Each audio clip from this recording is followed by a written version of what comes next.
I've got one main rule at my table, and that's that I don't ban anything. Provided what you show up with is officially published Wizards of the Coast content, I'm gonna let you use it. Some might think that's crazy and that it's surely asking for problems with people trying to figure out ways to bend or push the rules, but surprisingly, or maybe not so surprisingly, no, that's never happened. I tend to operate under the assumption that my players aren't going out of their way to ruin everyone else's day.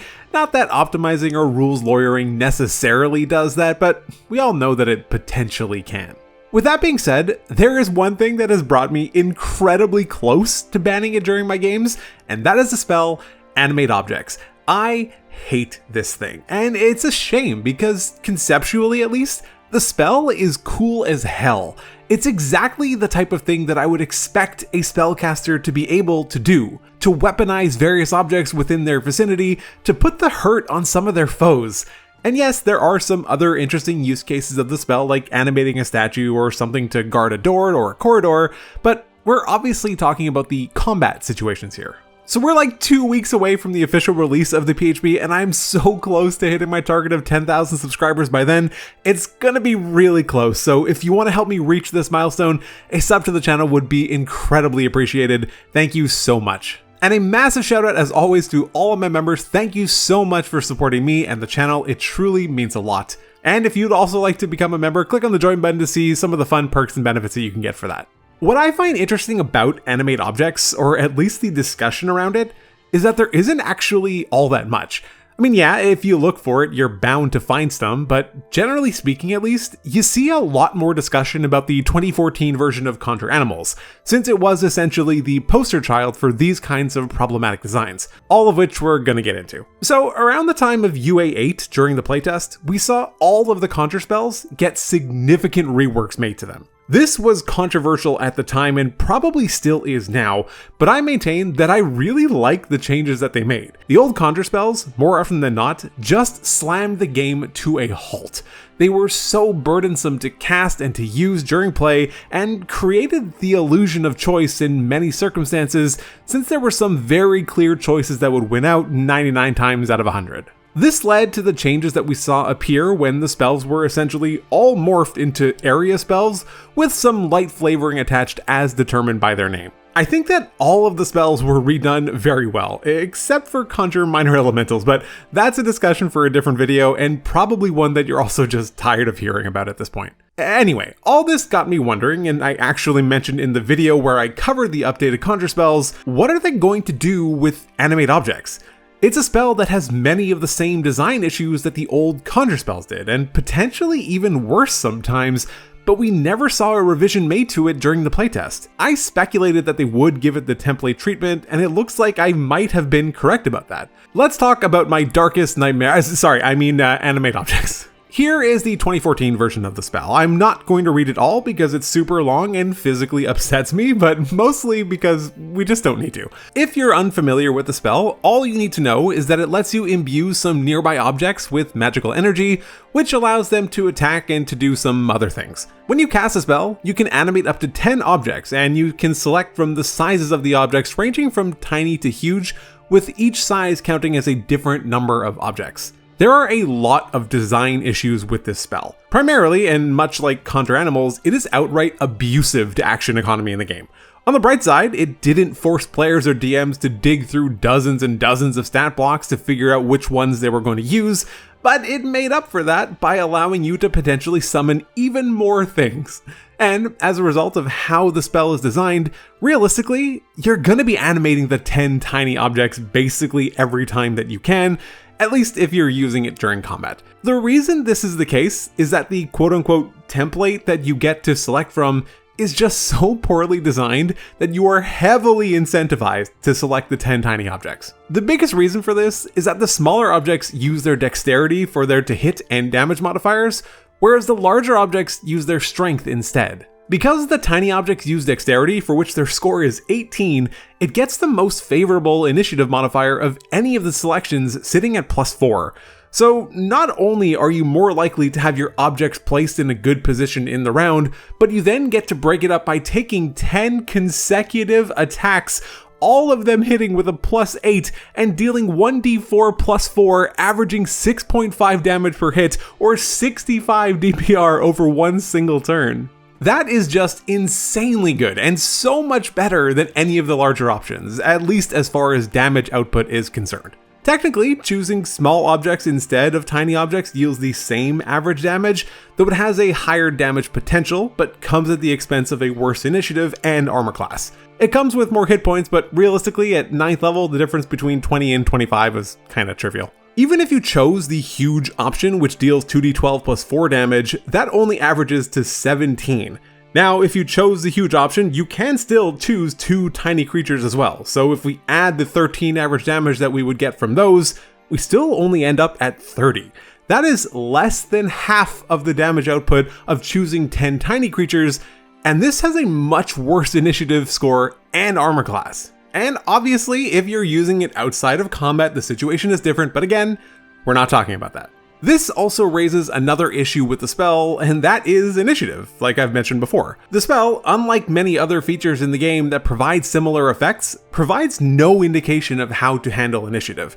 I and many other DMs have the player roll it and then have all the objects go in the same time, but others have them share the initiative with the caster. Either is fine, it just adds even more annoyance to the spell. And then there's upcasting. When you upcast Animate Objects, they chose to let you animate even more things, 2 more objects per spell level above 5th.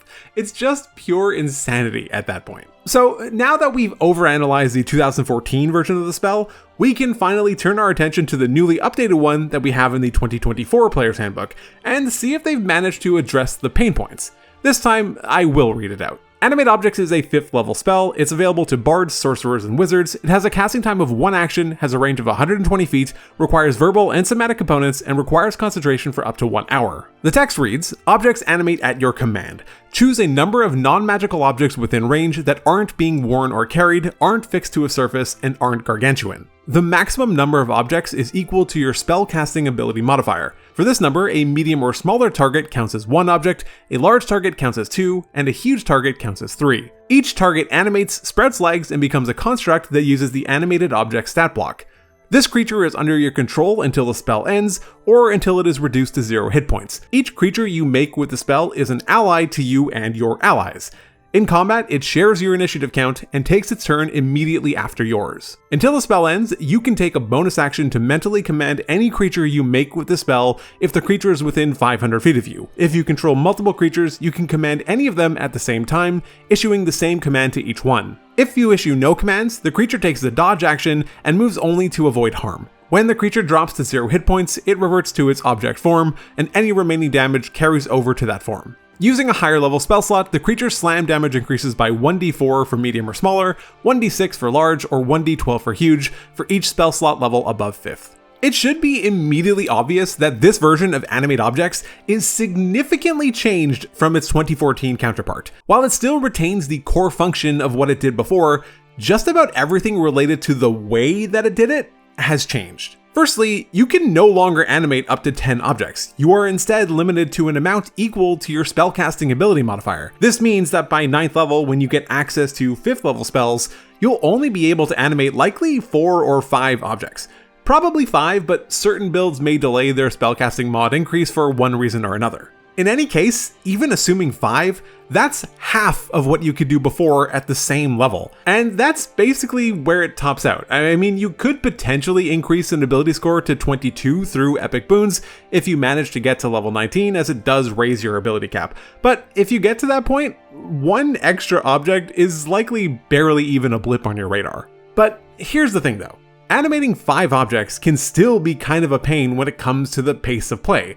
Obviously, it's substantially less intrusive than 10 objects, but it's still not insignificant either. So the question then becomes, to me at least, are you still incentivized to want to animate smaller objects over the larger objects? There's 2 things to address here. Firstly, initiative. This question has been answered. The objects now share your initiative and go immediately after you during combat, so you don't need to worry about a dexterity score and wanting them to go as early as possible. Secondly, how does damage compare? This was the other big factor leaning players much more towards the tiny objects since they were so disproportionately powerful as compared to the larger ones. Let's take a look. As a reminder, the baseline we established from 2014 was the tiny objects dealing 65 damage per round, or DPR, whereas the huge objects combined with 2 tiny ones dealt 30.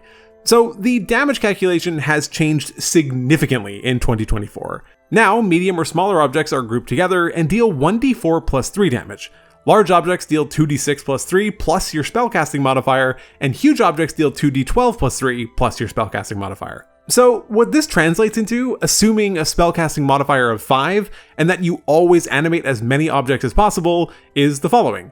5 medium or smaller objects do 27.5 DPR, 1 large object and 3 medium or smaller ones deal 31.5 DPR, 1 huge object and 2 medium or smaller deal 32 DPR, 2 large and 1 medium or smaller deals 35.5 DPR, and finally 1 huge object and 1 large object does 36 DPR. Two things become immediately clear after looking at these numbers. Firstly, all of the options are actually incredibly close when evaluating damage output. What this means is that rather than feeling as though you need to select the option that deals the most damage to get the most bang for your buck out of the spell, you can instead opt for what makes the most situational sense. These objects are specifically stated to be considered allies, which means they can trigger things like sneak attack, so maybe having more of them can be beneficial, or any other effect that you can benefit from having allies, or just more battlefield coverage. Secondly, if you're looking at strictly dealing the most damage, you are instead incentivized to animate 1 huge and 1 large object. The combination with the fewest possible summons, and therefore impacting the pace of combat far less than previously. I think this rescaling of the damage based on creature sizing and the amount of things that can be summoned was a much needed quality of life improvement for the spell. It now offers an actual potential choice, rather than just the illusion of one, and it doesn't grind combat to nearly as much of a halt. Also, it is worth noting that even though the damage of the smaller creatures has been brought down significantly, this actually just brings the average damage output of the spell to be much more in line with other 5th level spells. On the low end, spells like Cloud Kill average in the low 20s, while Contagion can push close to 50 damage on average now, but it is an all or nothing spell. Oh yeah, Contagion is super different now in 2024 and probably could also get a video of its own. Let me know if you want to see that. But anyway, yeah, the point is that the damage output of the spell is much closer to reality now, much closer to where it should be, especially given that you can split these attacks up however you want. Yes, other spells and even Cloud Kill can potentially outdamage this given enough creatures in the area, but situational things like that are hard to evaluate. With Animate Objects, your 5 tiny guys can hit the same target 5 times. Cloud Kill's gonna hit one target only once. What I'm getting at is that the damage output for Animate Objects now just feels about right. It isn't completely busted and doesn't feel totally useless either. It's probably somewhere in the middle at best. It is worth noting though that since it is a concentration spell, it is consistent and sustainable DPR, provided you're able to maintain concentration on it, which can be a big deal. With that out of the way, let's talk about upcasting. As I mentioned earlier, upcasting this was incredibly obnoxious since it allowed you to animate even more objects, which, while yes, more powerful, was also much more annoying to deal with and could make things even slower. Now though, upcasting no longer increases the amount of summons you have, but instead increases the damage output of those summons. What is interesting, and for anyone curious, I did run the numbers on the damage output at each level, and while the general trend stays consistent in that you are often still better just picking the larger objects, the gap actually narrows to the point of largely becoming non-existent if you're casting this at 7th, 8th, or even 9th level for whatever reason. And actually picking 1 huge object and 2 medium ones becomes marginally better, but really it's just all the same at that point. The only element of the design here that slightly leaves me confused is the fact that not all of the objects get to benefit from your spellcasting ability modifier, only the large and huge ones do. This just feels a bit weird to me. I feel like it would have made more sense to just have the medium or smaller objects attack using your dexterity rather than strength, so they would end up dealing 1d4 plus spellcasting modifier, instead of 1d4 plus 3. The only reason I can think of that they didn't do this is because it probably would have narrowed the gap a bit too much, and they wanted to keep them farther apart. It still feels odd though. Design-wise, I would have preferred to have the consistency of keeping the spellcasting modifier consistent. Either they all get it, or they all don't. I mean, they fundamentally redesigned the spell. If they wanted to keep the gaps bigger, they could have used larger dice for the larger objects too. I don't know. This is admittedly not that big of a deal, but it is something that stuck out to me. Finally, there was one other major change made to the spell: the durability of the objects themselves. In 2014, tiny objects got the highest AC, sitting at 18, while they also had the lowest HP, sitting at 20. As the objects got larger, AC goes down and HP goes up until huge, at which point they've got 80 hit points and an AC of 10. This is no longer the case. AC is now 15 across the board, but hit points have been essentially halved. Medium or smaller objects now get 10, large objects get 20, and huge gets 40. So the smaller creatures are now far less survivable since their hit points got slashed in half and their AC dropped from 18 to 15. But for large and huge, it's a bit more complicated than that. Both got significant bumps to their AC, going from 10 to 15, but they also had their hit points cut massively as well, down to 20 and 40 respectively. I'm not entirely sure how this plays out. By the time you're level 9, most enemies will be attacking with a +8 or more anyway, so going from a 10 to 15 AC doesn't seem as meaningful as the numbers would suggest. That's not to say that it's not nothing, it's just maybe not as big of a deal. It's also more likely that these will get taken out by some sort of AoE spell than a creature directly attacking it anyway, in which case their saves and hit points are much more valuable, and both of these are pretty bad, so on the whole, these feel very, very squishy to me. But I'm not sure that it's such a problem. Maybe? Assuming attacks are being made against the objects, every hit point of damage dealt to them means less damage that a player character takes. Maybe you can even box in your target to force them to attack the objects. Maybe it also forces out a spell or makes the creature perform a suboptimal move because the objects just need to be dealt with. Animate Objects creates a certain type of counterplay that most other spells don't have. That the things that do the damage have a physical manifestation and demand a different type of counterplay than, alright, I made my save. And yes, I can already hear the comments going. You spend so long complaining about how the objects and the conjure spells bog down the game, and now you're saying it creates an interesting dynamic? Yeah, that is actually exactly what I'm saying. The way that Animate Objects and the old Conjure Spells manifested themselves in the game was mainly annoyance. There were just so many things that whatever good or interesting element they added to the game was massively overshadowed by the sheer degree of micromanagement that they added to the encounter. They were exhausting. But now, because the numbers have been greatly tempered and the survivability of the objects has been massively cut down and the Conjure Spells don't do the same things anymore, you actually get to appreciate the value that a mechanic like this can bring into combat encounters. Now, the big caveat here is that I haven't actually played with the new version of the spell yet, so this is all hypothetical. But I think I very much like the direction that they've headed with it. They took basically all of the bad elements of the spell and either toned them down or just removed them, which allowed the good to shine through. I'm not saying that it's all perfect, but I do feel like it was a good step in the right direction. In a moment when the community is clamoring for a day one errata, I feel like it's important to recognize good design when it presents itself. Maybe the numbers are slightly off, maybe it doesn't do quite enough damage, or maybe it's slightly too much, or maybe the hit points are off, or whatever.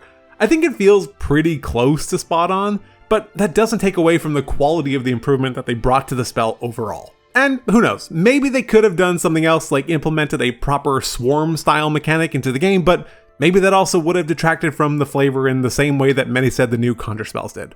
I'm not sure. Anyway, let me know what you think about the new Animate Objects. Be sure to check out some of my other D&D videos, but otherwise, take care.